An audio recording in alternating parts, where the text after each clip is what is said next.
Toronto. The 25-year-old suspect who plowed a van into a crowded Toronto sidewalk was ordered held Tuesday on 10 counts of murder and 13 counts of attempted murder as Canadian authorities and the public sought to make sense of one of the deadliest mass killings in the country's modern history. Alec Minassian showed little emotion as he made a brief appearance in a Toronto courtroom in a white jumpsuit and handcuffs. The judge ordered him detained without bond and scheduled the next hearing for May 10. His father, Vahe Minassian, cried and looked stunned inside the courtroom. Asked outside if he had any message for the families of the victims, he said quietly, "I'm sorry." Police, meanwhile, continued to gather evidence. About 20 officers made their way down the van's deadly path on Yonge Street, which remained closed to traffic on Tuesday and taped off with yellow crime scene tape. Nearby, mourners had put together a makeshift memorial to the victims. "It was like he was playing a video game, trying to kill as many people as possible," said Panna Patel, 42, who stopped by the memorial and had been at the scene a day earlier, getting cash from an ATM. "He was looking people directly in the eye, making eye contact. It was so scary.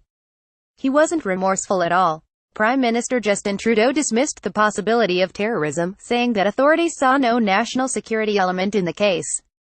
He told a news conference that the incident hasn't changed the overall threat level in Canada, though it occurred as cabinet ministers from the G7 nations were meeting in Toronto. Authorities have not disclosed a possible motive, though the incident definitely looked deliberate. Police Chief Mark Saunders told reporters at a late-night news conference on Monday. Saunders said Minassian, who lives in the Toronto suburb of Richmond Hill, had not been known to police previously. An online social media profile described him as a college student. Authorities released few details in the case, saying the investigation was still underway, with witnesses being interviewed and surveillance video being examined. "We are looking very strongly to what the exact motivation was for this particular incident to take place," Saunders said. "We need every single piece of this puzzle so we can have a fulsome picture and account as to exactly what took place here." The driver was heading south on busy Yonge Street around 1:30 p.m. Monday, the streets crowded with people enjoying the first warm day of spring, when the van jumped onto the sidewalk. Ali Shaker, who was driving near the van at the time, told Canadian broadcast outlet CP24 that the driver appeared to be moving deliberately through the crowd at more than 30 miles per hour. "He just went on the sidewalk," a distraught Shaker said.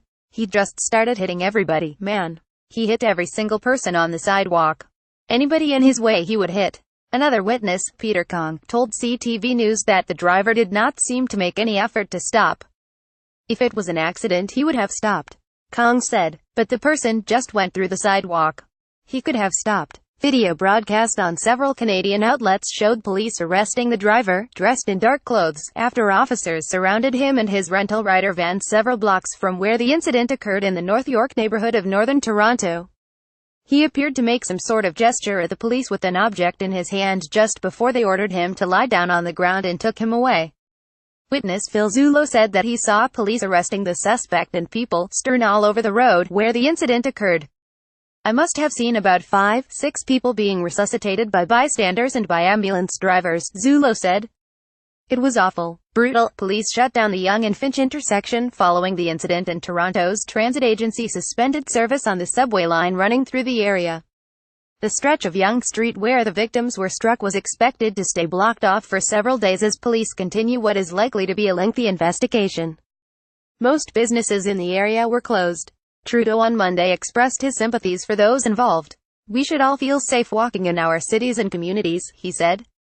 "We are monitoring this situation closely, and will continue working with our law enforcement partners around the country to ensure the safety and security of all Canadians."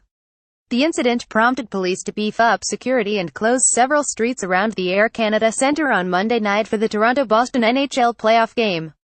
Police tweeted that similar road closures may be in effect for the Toronto Raptors NBA playoff game on Wednesday night. The incident occurred as cabinet ministers from the major industrial countries were gathered in Canada to discuss a range of international issues in the run-up to the G7 meeting near Quebec City in June. Canadian Public Safety Minister Ralph Goodale called the incident a horrific attack and said the G7 foreign ministers extended their condolences.